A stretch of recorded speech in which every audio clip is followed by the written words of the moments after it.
I'm Christine Romans. It is 30 minutes past the hour. Let's get started here. It wasn't me. Repeated denials from all the president's allies here after that scathing op-ed. Look at all of them. From an anonymous senior official in the New York Times, all of these top members of the administration, one after another, denying authorship, calling the op-ed amateur, laughable, sophomoric, deceitful, and a lot of other things.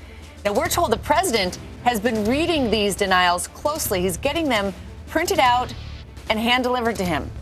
The White House may be closer to figuring out who that author was. The Times, citing an outside advisor, says the administration has about a dozen names on its list. First Lady Melania Trump calling the op-ed author cowardly, claiming he or she is sabotaging the country.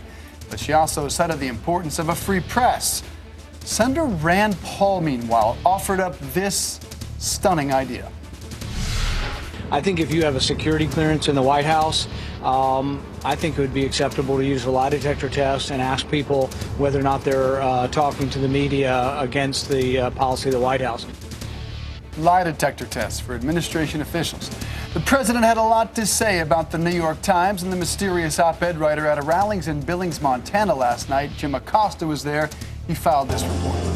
President Trump weighed in on that anonymous op-ed in the New York Times, purportedly from a senior administration official who says that person is part of the resistance in the Trump administration. During the rally in front of thousands of supporters, the president said he didn't know who it was, that reporters at the New York Times should investigate who the writer of the op-ed is. Here's what he had to say. Unelected deep state operatives who defy the voters to push their own secret agendas are truly a threat to democracy itself. And I was so heartened when I looked. I think it's backfired. Seriously, people that don't exactly dig us and they don't exactly like me, they're fighting for us. It's actually a beautiful thing. Prospects of impeachment also appear to be on the president's mind, as the president told this rally here in Billings, Montana. If Democrats take control of the Congress, they will try to impeach him come January. Christina, Dave.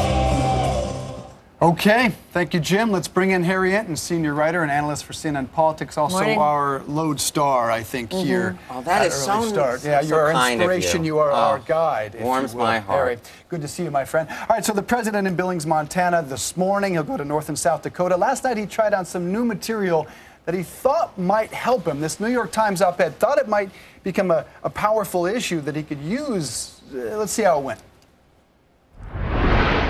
The latest act of resistance is the op-ed published in the failing New York Times by an anonymous,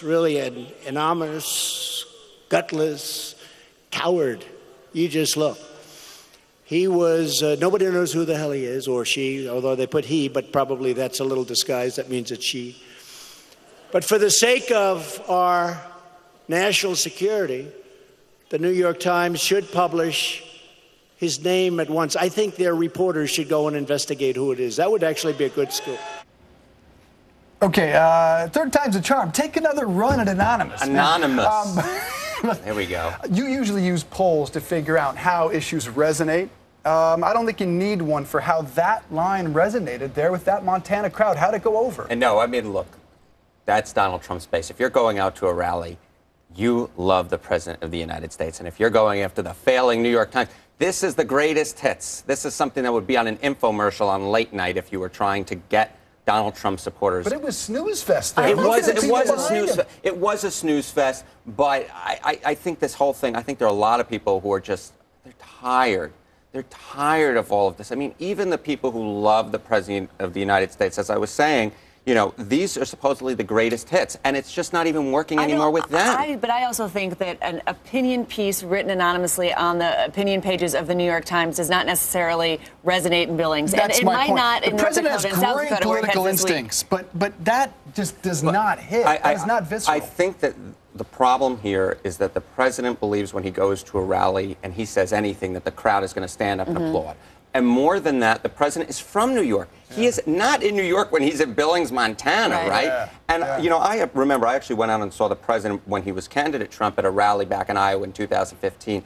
And sometimes his hits miss. Right. But what the president tends to do, and which is smart, is when he realizes something doesn't work, he adapts his act and he moves on. His instincts have been tremendous, but people in Billings don't tend to wake up and read New York Times op-eds. He is fixated, though, on this leaker, we know, in our reporting, which is, I mean, there's a sieve over there, you know, in this administration, and that drives him crazy. Let's talk about President Obama, former President Obama. He is going to be giving a speech at the University of Illinois, and we're told there's like 1,300 seats in the arena.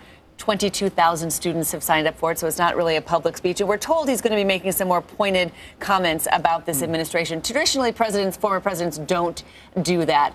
How important, or what is the effect of a more forceful President Obama? Well, you know, we talk consistently about how poor President Trump's approval ratings are and how poor his favorable ratings are. President Obama is on the opposite end of the spectrum.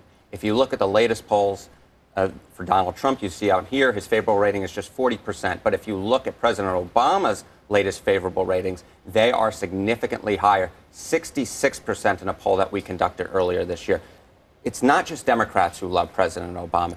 It's the country at large who still very much like this former president.